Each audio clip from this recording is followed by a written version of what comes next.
सभी देखने वालों को नमस्ते। ओम नमः शिवाय। आप सभी को महाशिवरात्रि की बहुत बहुत शुभकामनाएं। इसी शुभ मौके पे मैं आपके लिए बहुत ही खास वीडियो लेके आई हूँ, जिसमें आप जानने वाले हैं कि शिवरात्रि के दिन भोले बाबा को ऐसे कौन से भोग या ऐसी कौन सी शुभ चीजें चढ़ाई जाए कि जिससे आपको मनवांछित फल मिल जाए। वहीं महिलाओं को अखंड सौभाग्य का आशीष भी मिलता है, अविवाहित कन्याओं को मनचाहा पति भी मिलता है, संतान सुख आप चाहते हो, धन धान्य चाहते हो या सुख शांति चाहते हो या चाहते हो जीवन में सफलता, तो इस मौके को हाथ से मत जाने दीजिएगा, क्योंकि यदि ये मौका हाथ से चूक गया तो 1 साल बाद ही आपको मिल पाएगा। तो चलिए चलते हैं देवों के देव महादेव का नाम लेते हुए इन सभी चीजों को जानते हैं। सबसे पहले जानते हैं अत्यंत शुभ भोग, जो है पंचामृत। पंचामृत जो कि 5 चीजों से बनता है, जिसमें देखिए दूध होता है, दही होता है, शक्कर होती है, शहद होता है, घी होता है। 5 चीजों से बना हुआ पंचामृत यदि आप शिवलिंग पे चढ़ा देती हैं, अत्यंत शुभ माना गया है। भोले बाबा को ये बहुत ज़्यादा पसंद आता है। वहीं पे यदि आप सुख शांति चाहती है, धन धान्य चाहते हैं या चाहते हैं आपका स्वास्थ्य अच्छा हो जाए, यदि मैं कहूँ तो सभी चीज़ें आपको मिल सकती है यदि आप सच्चे मन से पंचामृत शिवलिंग पे चढ़ा देते हैं। उसके बाद यदि आप मनवांछित फल पाना चाहते हैं, वो भी बहुत ही आसानी से, तो बेल पत्तर एक ऐसी चीज है जो आपको भोले बाबा को चढ़ानी चाहिए। ये बहुत शुभ मानी गई है। जब भी आप बेलपत्र चढ़ाएं, अपनी मन चाही जो आपकी इच्छा है, जो भी आप पाना चाहते हैं, तो वो आप साथ में कहें। यहाँ तक कि भाग्य का उदय भी होता है यदि शिवलिंग पे बेलपत्र शिवरात्रि पे चढ़ा देते हैं। अखंड सौभाग्य भी आपको मिलता है। उसके बाद नाम आता है गंगा जल का। गंगा जल एक ऐसी चीज है जो बहुत ही शुभ मानी गई है। ये बहुत ही फलदायी होता है यदि आप गंगा जल शिवलिंग पे चढ़ा देते हैं। आपको सभी कष्टों से जो है वो मुक्ति दिलवाने वाला होता है गंगा जल, तो ये भी किया जा सकता है। उसके बाद दही जो कि शीतलता दिलवाने वाला होता है, ये भी भोले बाबा को बहुत पसंद आता है। इसके साथ साथ यदि आपका स्वास्थ्य सही नहीं है, तब तो ये बहुत ही शुभ माना गया है। अच्छे स्वास्थ्य की कामना कीजिए जब आप दही भोले बाबा को चढ़ाएं। उसके बाद नाम आता है दूध का। गाय का कच्चा दूध होना चाहिए। यदि आपको पैसे संबंधी कोई दिक्कतें हैं, कभी होता है ना, पैसा आता बहुत है लेकिन टिकता नहीं है, तो उसके लिए बहुत शुभ है, या मैं कहूँ एक अचूक उपाय है ये दूध का। यदि आप शिवलिंग पे दूध चढ़ा देती हैं तो आपके जो पैसे के योग भी बनेंगे, मतलब कहीं ना कहीं से पैसा आना भी स्टार्ट हो जाएगा। यदि पैसा टिकता नहीं है तो पैसा टिकना भी स्टार्ट हो जाएगा। इसके साथ ही ये अच्छा सौभाग्य भी देता है, सुख शांति भी आपको मिलती है। शमी के पत्ते भी आप चढ़ा सकते हैं शिवलिंग पे या भोले बाबा को। इसे भी अत्यंत शुभ माना गया है। जो शमी के पत्ते हैं, कहते हैं कि ये बहुत ज़्यादा पसंद आते हैं भोले बाबा को। इसकी खास बात यह है कि यदि आप शमी के पत्ते चढ़ाते हैं तो जो नेगेटिविटी आपके यहाँ यदि है, तो ये नेगेटिविटी को भगाने वाले होते हैं। पॉजिटिविटी इनसे हमें मिलती है। साथ ही साथ यदि आपकी कुंडली में शनि दोष है, कभी होता है ना कुंडली में कोई दोष, तो यदि शनि दोष आपको है तब तो ये आपके लिए बहुत शुभ है यदि आप शमी के पत्ते शिवरात्रि के दिन भोले बाबा को या शिवलिंग पे चढ़ा देते हैं। उसके बाद नाम आता है शहद का। अब यदि देखिए संबंधों में कुछ खटास है, कभी फैमिली में हो जाता है, छोटी अनबन आपस में हो ही जाती है, तो यदि कुछ ऐसा है तो उसके लिए अत्यंत शुभ है यदि आप शिवरात्रि के दिन शहद भोले बाबा को चढ़ा देते हैं। उसके बाद नाम आता है चावल का। चावल ही जिसे अक्षत भी कहा जाता है। अक्षत चढ़ाना भी अत्यंत शुभ माना गया है भोले बाबा को। ये अच्छा सौभाग्य लेके भी आता है, ये सुख शांति भी देता है, धन धान्य भी दिलवाता है। अच्छा, यहाँ पे आपको एक चीज का ध्यान देना है, जब भी आप चावल या अक्षत चढ़ाए भोले बाबा को, वो चावल साबुत होने चाहिए, खंडित नहीं होने चाहिए।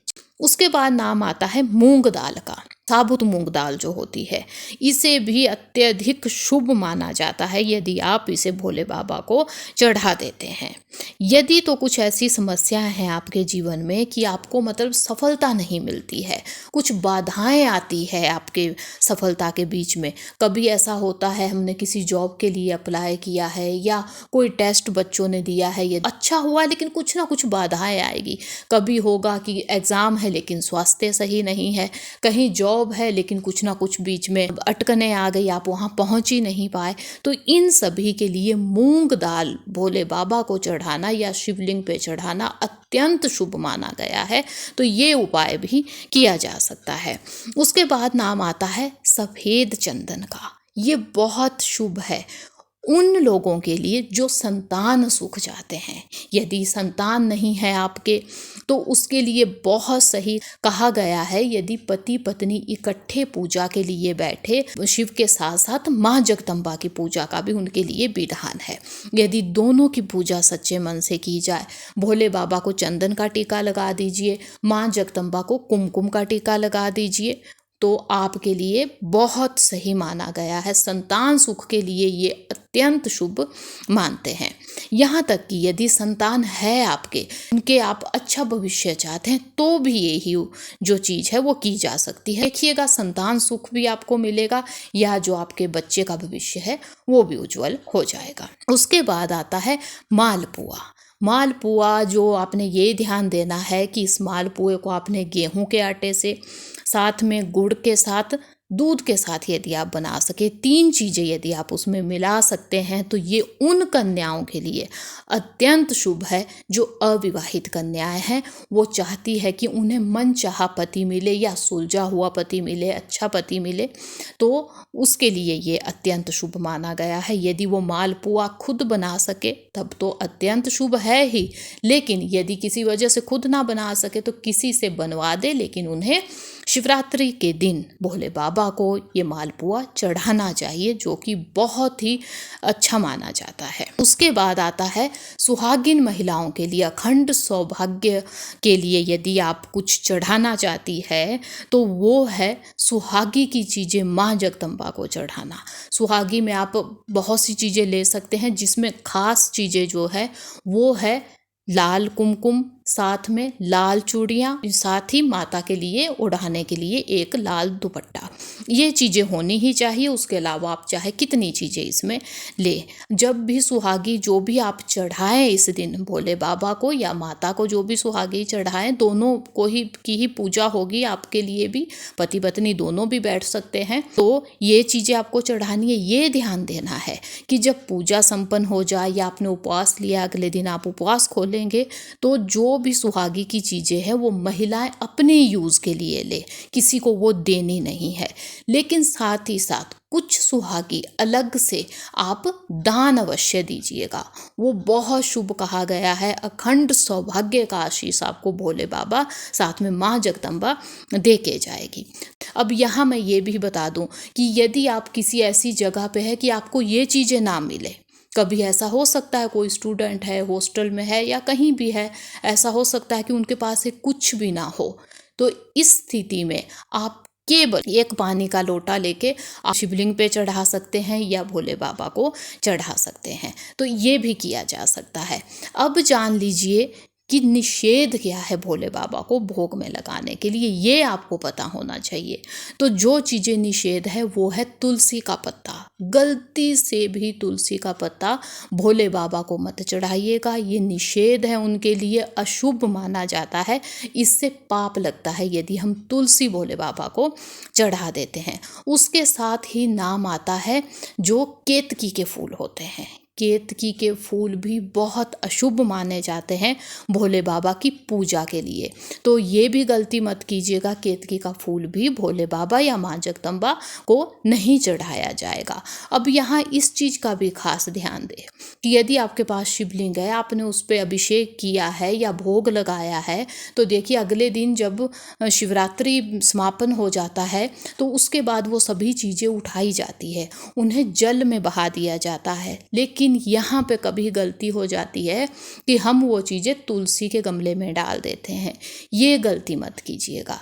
तुलसी जब भोले बाबा के लिए निषेध है तो भोले बाबा की कोई भी चीज़ें हैं वो तुलसी के गमले में नहीं जानी चाहिए। यहाँ तक कि आपने कलश स्थापना की है या आपने जल चढ़ाया है भोले बाबा को, वो भी तुलसी के पौधे में नहीं डाला जाएगा।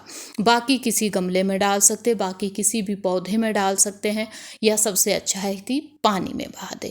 तो ये चीज़ें आपको ध्यान देनी है इस शिवरात्रि। ये थी आज की खास वीडियो अच्छी लगी है तो लाइक कीजिएगा, चैनल पे है नए तो चैनल को सब्सक्राइब कीजिएगा। अब मिलेंगे ऐसी ही किसी नई यूनिक यूजफुल वीडियो के साथ, तब तक के लिए धन्यवाद। जय माता दी, ओम नमः शिवाय।